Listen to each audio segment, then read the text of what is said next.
Good morning. Good morning. Well, we are together. It's very different, isn't it? But we are together.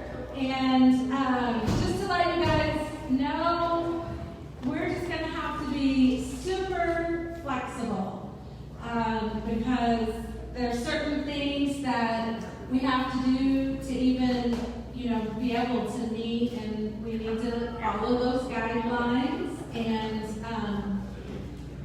I have been telling others, but it is one of those things, I kind of get nervous about hurting someone's feelings or, offending someone and all this time. I just do, Tim. Just one. But the hardest thing, I would say, is the fact that our capacity is so small at this point. And so we'll just evaluate things. We appreciate your prayers, and we'll evaluate things weekly. We'll try to let you know as best possible, but the constant will be the Facebook Live. That's the constant. And you know what? Praise the Lord. Amen. Facebook Live. Yes. And Yes. we survived, and I feel like we're stronger and we've grown. So thank you guys for watching. And Jim and I will be looking at the people on this little wonderful device. Yeah. Because as probably you feel the way I do, it feels really personal when someone is looking you in the eye, and so it's phenomenal. It blows my mind. Yeah. It's amazing, and we can praise the Lord for it. You've seen all our lovely signs, haven't you? And so it's pretty self-explanatory. The hardest thing for all of us is not hugging and not shaking hands and all of that. Jim Yeager's probably The worst. at it. And so anyway, but let's try, Jim. And everybody else. Right. But anyway, another thing is offering, we can't hand out interest cards. Offering is different, so I want to let you know how we're doing that. If you're present here, we have an offering bucket in the back, and so you can get a pin and you can keep the pin. We've always had the pins available, but now just if you need to use it, that's great. And you can take it home, and that's what they're there for, is for you to take home. But we also have our other ways to donate to Wow Church, and that is, all of those are listed on wowchurch.org. You can mail in the money, you can give online, or you can text me. And with that being said, we want to thank you for choosing to give to Wow Church. And we realize it is a choice, and we appreciate you. There's so many things that it takes to just operate, and it's amazing how God has provided. He is our provider, and it's phenomenal. And so we thank you, and of course we thank the Lord. And you guys have really picked up on the fact of you can scoop the chairs together, and you can sit as families. And but I'm just going to say, I don't know about you guys, but I have a mixture of emotions right now. Like, it can be so sad, and yet I can be so happy all at the same time. And this is something that Jim and I've been talking about, I've been talking to others about, is our whole world lives in a state of overwhelm right now. And so people are going to react in ways that they probably don't normally react. They're going to get angry, or they're going to cry, or they're going to it's going to be just all over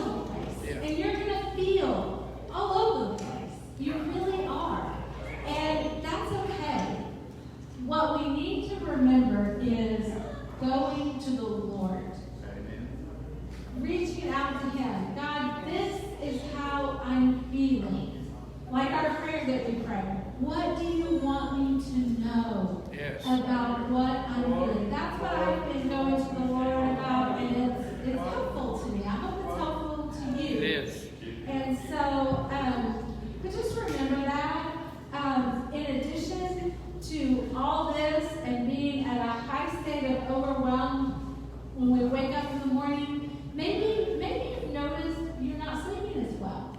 Or maybe you're having these weird dreams. I told Jim last night, I keep feeling like, you know how like you're just sleeping and you're like in a really good sleep, and then all of a sudden you feel like you're falling? Yeah. Like, Then you wake up. and you're up. Yeah. Right? You're just up. Yeah. I've been doing that a lot lately, but I think it's that state of overwhelm. Right. And we just have to, the great thing is God wants us to come to Him always. So here's our opportunity. As I said in all of this, first let me say this. In this higher state of overwhelm, life can still happen. And then bad things can happen. Yeah. And so if you're in this state of overwhelm, something tragic or devastating to you happens, it's not a far step to being, I just can't handle this. I don't know what to do. And so again, turn to the Lord. Turn to Him. And I forgot what I was going to say after that, so I guess it's okay. I'll just, I want to share with you how we do our prayer. And then we're going to go straight into the message, a lot because of Facebook Live. And you know what? We're just figuring all of it out. Yeah. Right. And it is going to look different, maybe week to week. And keep looking on Facebook Live and email or something. But how we do a prayer together, and it's a way of preparing our heart. And so we pray out loud together, and I'll say the first part, or I'll say it, and then you repeat after me. That way you know what you're about to say, and you're not just blindly repeating something, because that's not good either. And we ask that you pray it out loud, because there's power in, I believe, praying out loud. We can't pray to ourselves. But anyway, so we'll just go into that, and basically we're just asking the Lord to show us what He wants us to know. So, Lord Jesus, Lord Jesus, show me what you want me to know. show me what you want me to know. Lord, show me what you want me to do. Show me what you want me to do. And Jesus, show me what you want me to stop doing. Jesus, show me what you want me to stop doing. I will be a doer of your word, I will be a doer of your word, not just a hearer. not just a hearer. In Jesus' name, In Jesus' name. amen. Amen.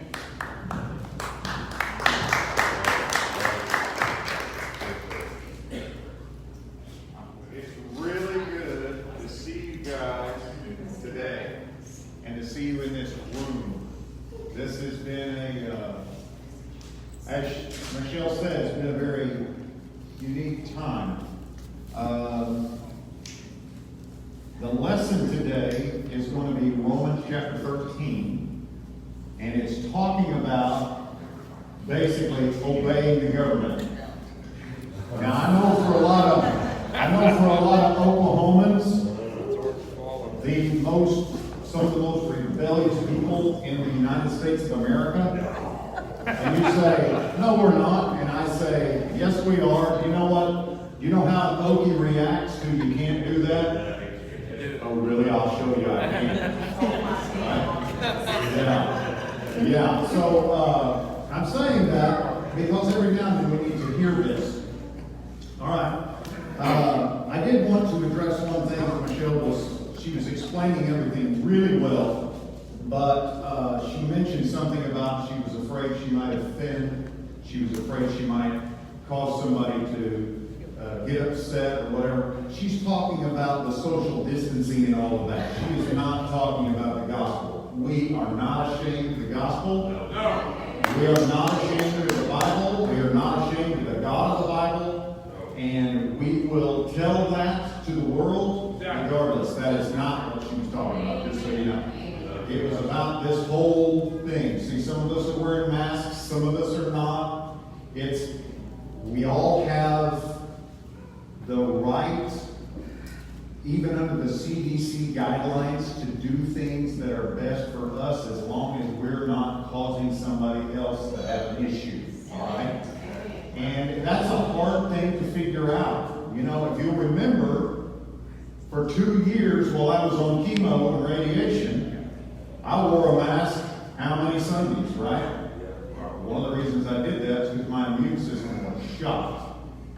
Now the crazy thing is God showed me during that time, if I will do my part, He will do His part. All right? He will take care of me all over the place. But here's the deal. And this kind of goes, I'm going to kind of hit something kind of funny here. But we're not supposed to test God. All right? And I say that as in one of the reasons I hunt snakes and respect them is because I know they can kill me, so you never will see me holding a rattlesnake up here, testing God with this venomous thing, even though it's not supposed to, according to the Scripture, it's not supposed to harm me. But I'm not going to test God in that way. So I didn't test God in that way during the cancer treatment because I knew my immune system. Now, at the same time, I had faith and I prayed, God, what do you want me to do? He said, keep doing what I'm asking you to do, and I will watch over you.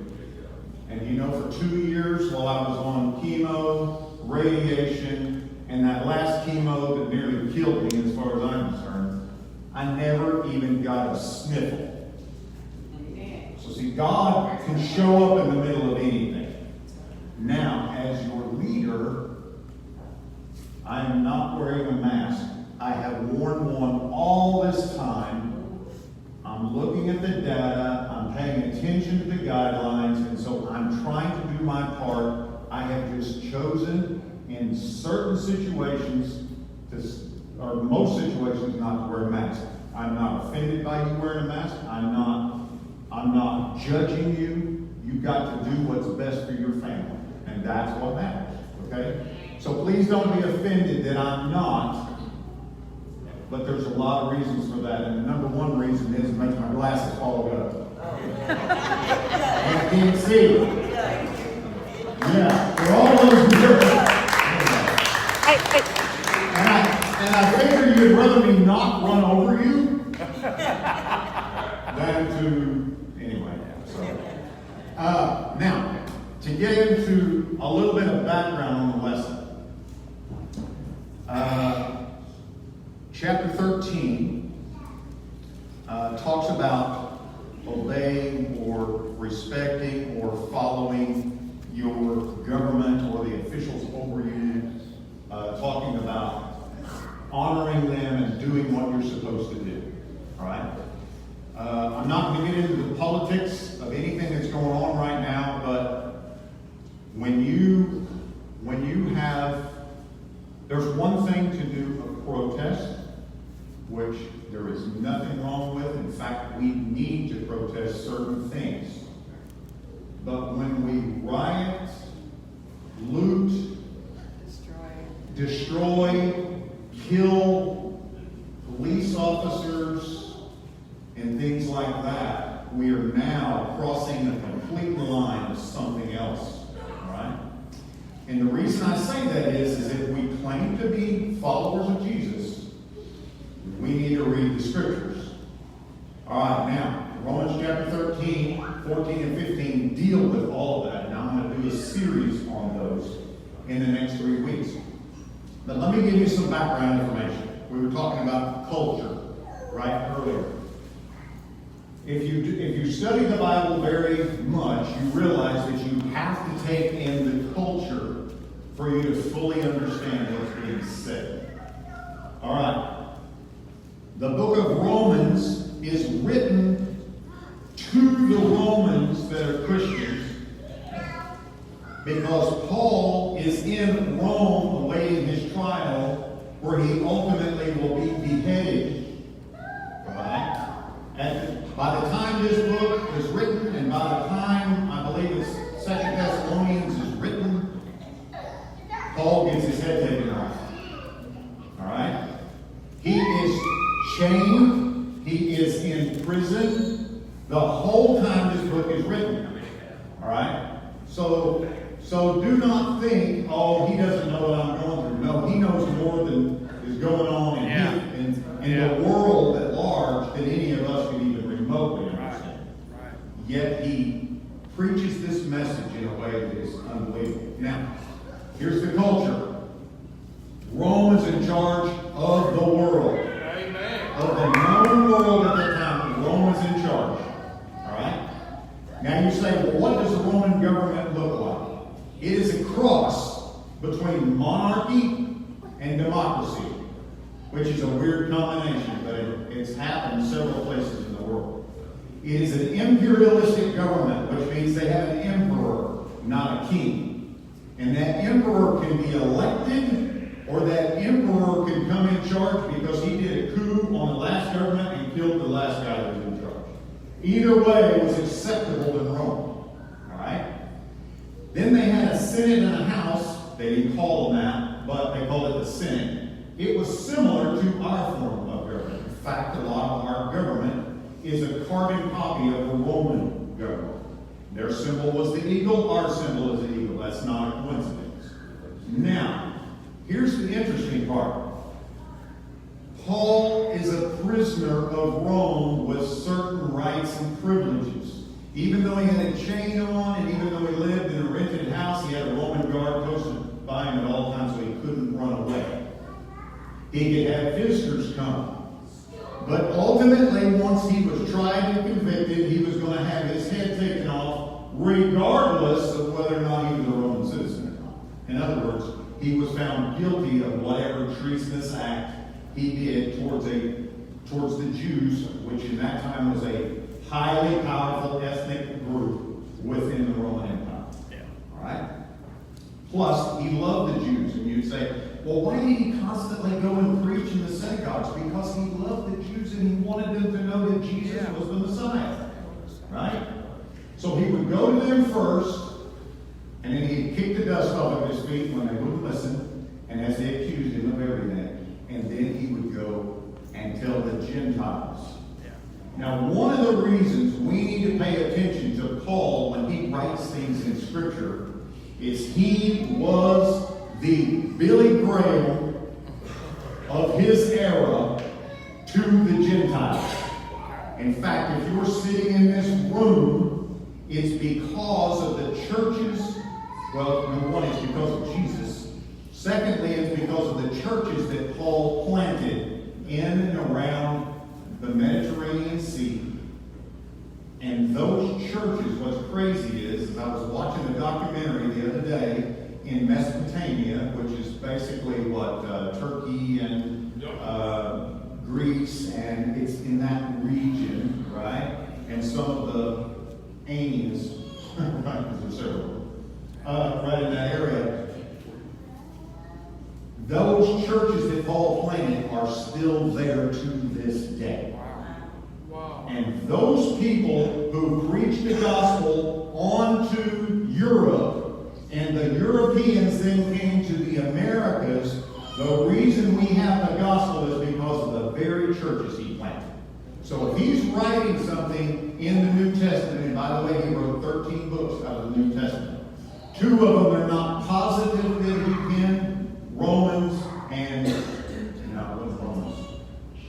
Anyway, one of them is Hebrews, but his writing style is exactly the same, so they attribute it to him. The reality is, if he's writing something in Scripture, we're a Gentile and we are saved, we need to pay attention to what he says. All right? So I give all of that information so that you understand the context, you understand the culture of that time. Now we're going to get into the words that he says. And let me back up just a minute. The other reason we need to listen when Paul speaks is Paul was also a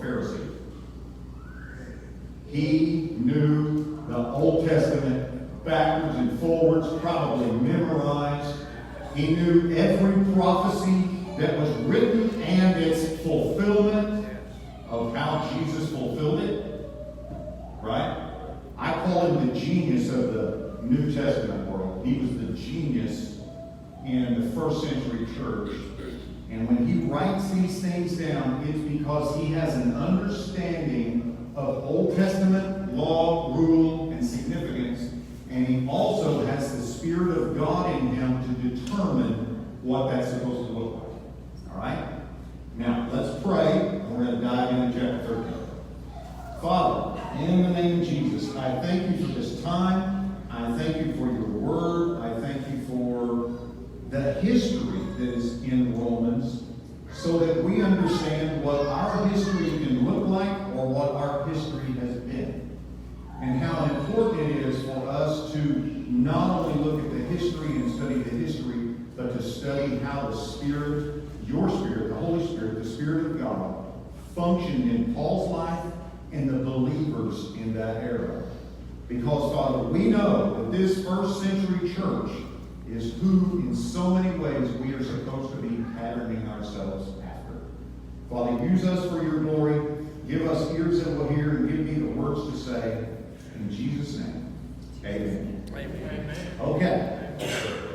Chapter 13. Now, there's several things that Paul has been saying for 2 or 3 chapters that are related. But he changes here, and that's why I chose to start at chapter 13, because he changes and he gets into specifics. All right? So you ready? And there's no getting around this one. You ready? Verse 1. Everyone must submit to governing authorities. Does it say only certain ethnic groups? Does it say only people who live in certain neighborhoods? Does it say only people with money? Does it say only poor people? What about middle class? Are we left out? No. Lower middle class? No. Upper poverty? You see all the different ranges? Oh, that's not talking to me. Everyone must submit to governing authorities. Now watch why he says this. For all authority comes from God. Have you ever thought about it like that? The reason there is authority in the universe, the reason there is authority on this planet, is because God put that authority in effect. Amen. Bottom line. Do we always like it? No. Do you like an oppressive government that is dictatorial and kills thousands of people? Of course not. But that's the society that Paul lived in. You know, in the Hebrew area, the Samaria, as they called it, or Judea was another way they called it, was first taken over when Rome first came in there.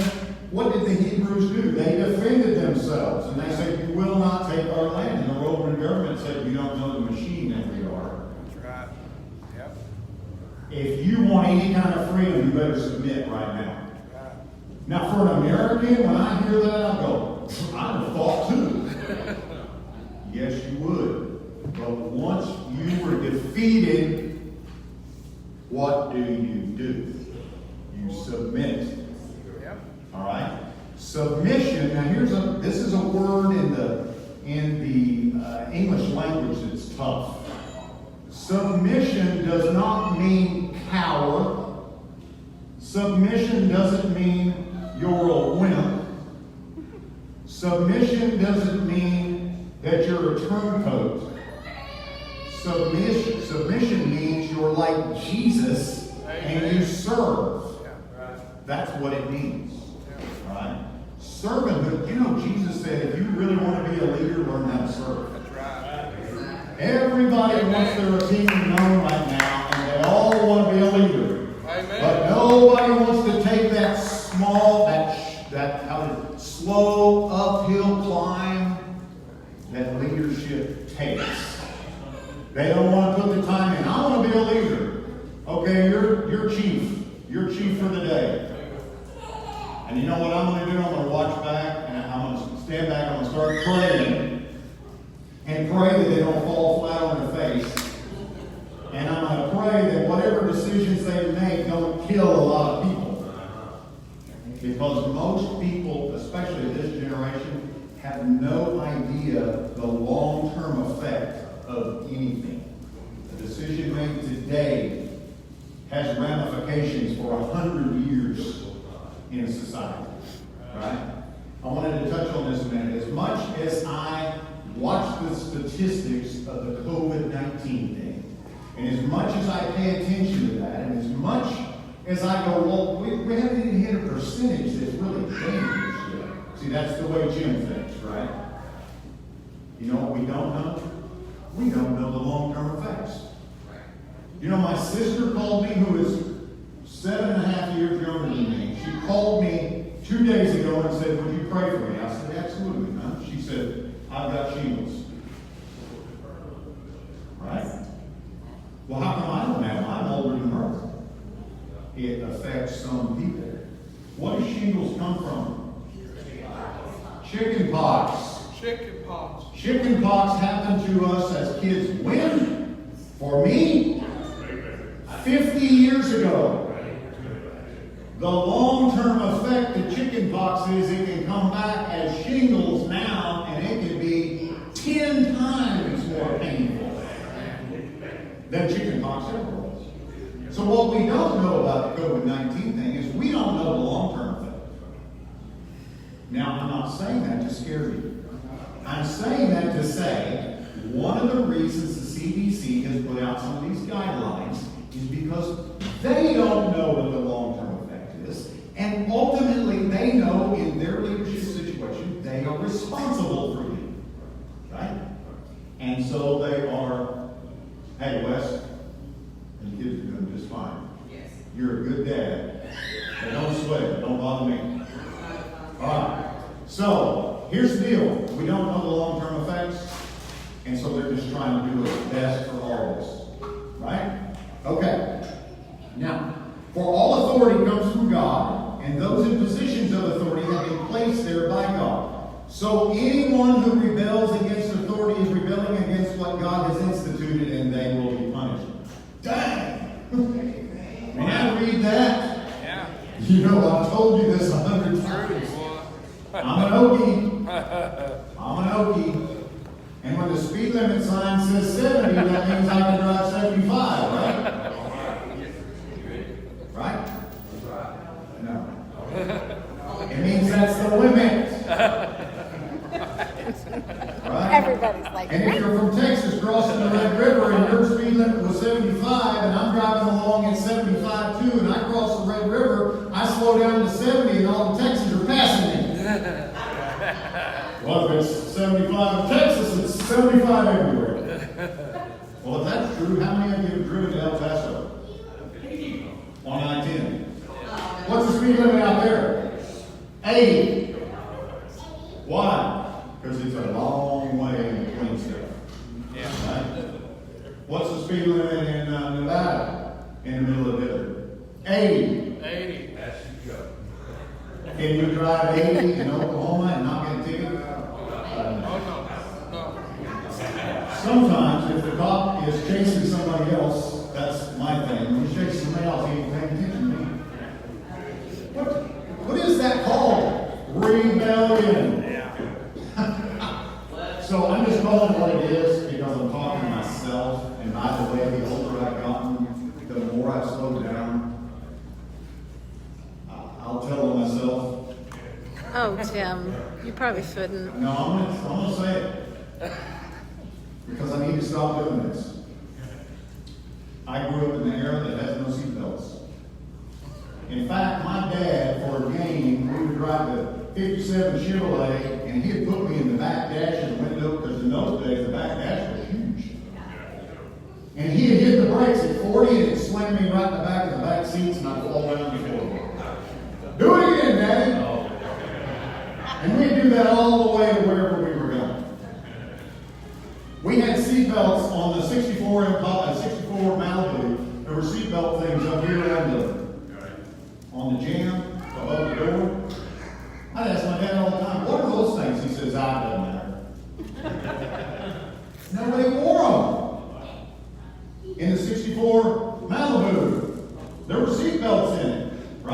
they were stuffed down in between the seats.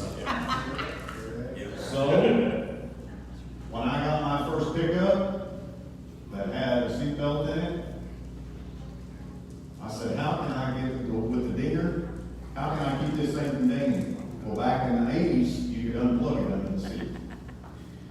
Right? You know what you gotta do now? You go to a car of like, make, and model, and you cut the little seatbelt thing off, and you stick it in your leg. Oh, that's ingenious. Thank you, Jim. So now you I bet it's called Now, what is that called? rebellion. Rebellion. Oh my gosh. Dang it. I fight it on every level so because I'm so good at it. So now you got to tell people don't do what I did. And I gotta say, You just told them how to do it. Yeah. I do learn from my mistakes. I do actually put myself a seatbelt on whenever I'm driving on the highway. But then there's that statistic that everybody's killed 5 miles from their house, right? Yeah. Going less than 30 Yeah. miles an hour. There's that. Yeah. So anyway. All right. So anyone who rebels against authority is rebelling against God, what God has instituted, and they will be punished. For the authorities do not strike fear in people who are doing right.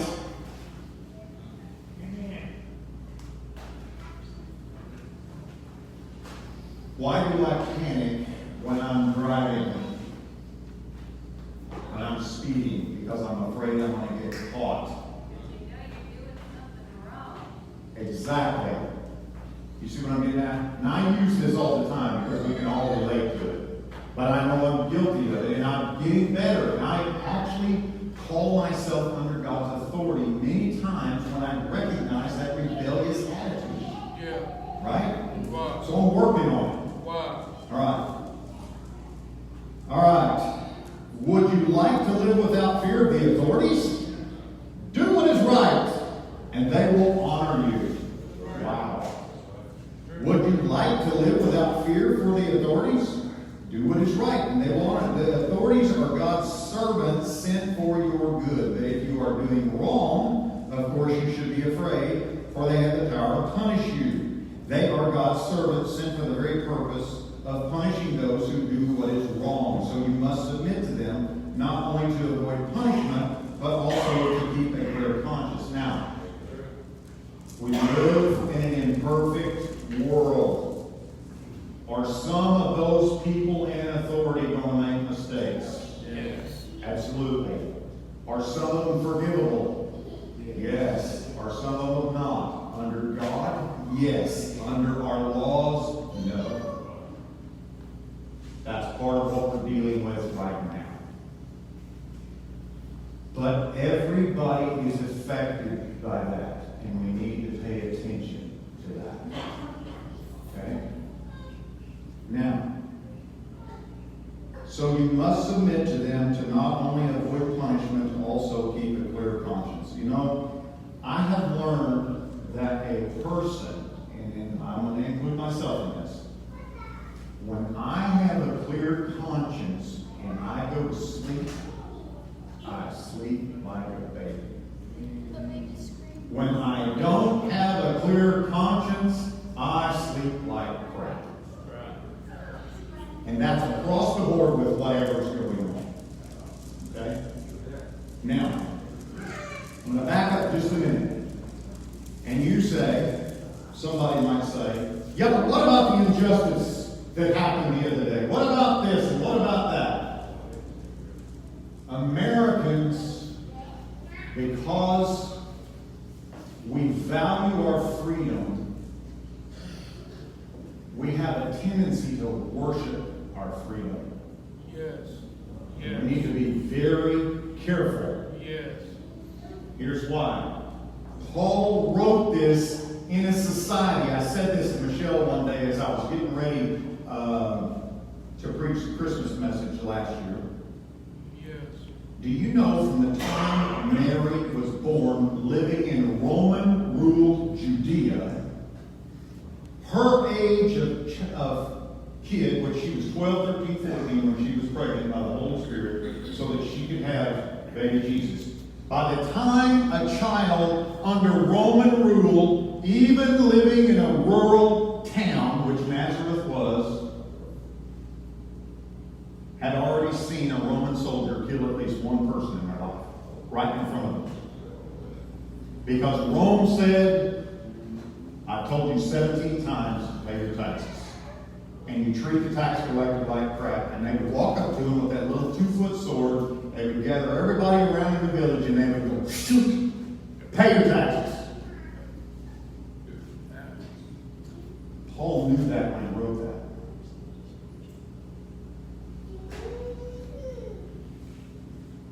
We forget that we could have that in a blink. And when we put our own rights above those of the many, we create a situation that becomes that. Because what happens is when we do that on a long-term happening, military law will be enforced.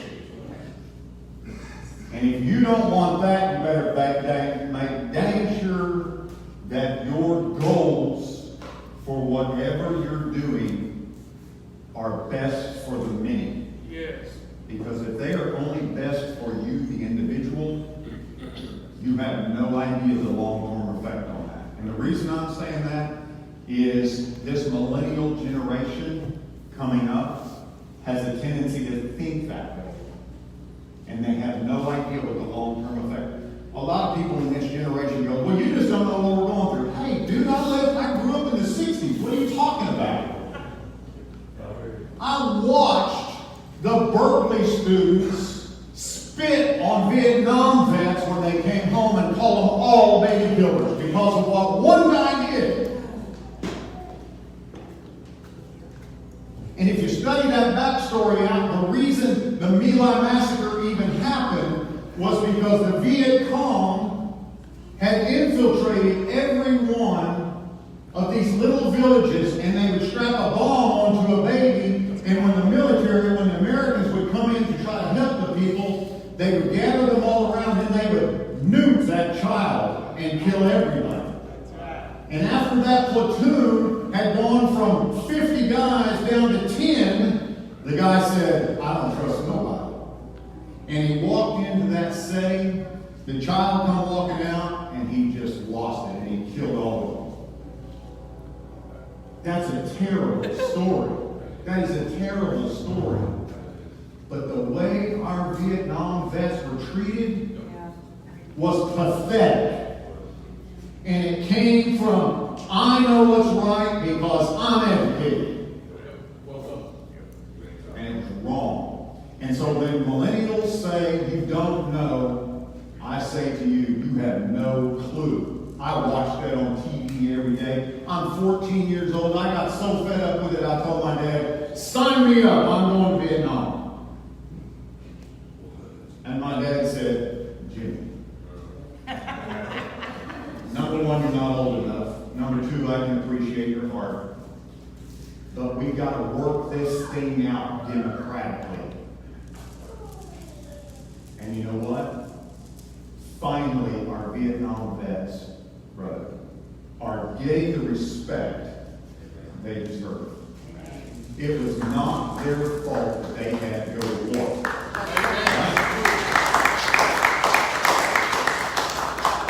Now, how would you like to be a Roman soldier in this situation, being chained to Paul, and now you're getting saved, but you still have to rule with an iron fist? That would be terrible. That would be terrible. Yet that happened over and over. And let me touch on something else. When you study these scriptures long enough and hard enough, you begin to realize that 50% of the people who are getting saved in these churches that Paul starts are slaves. 50% of them are slaves of every ethnicity. And guess what?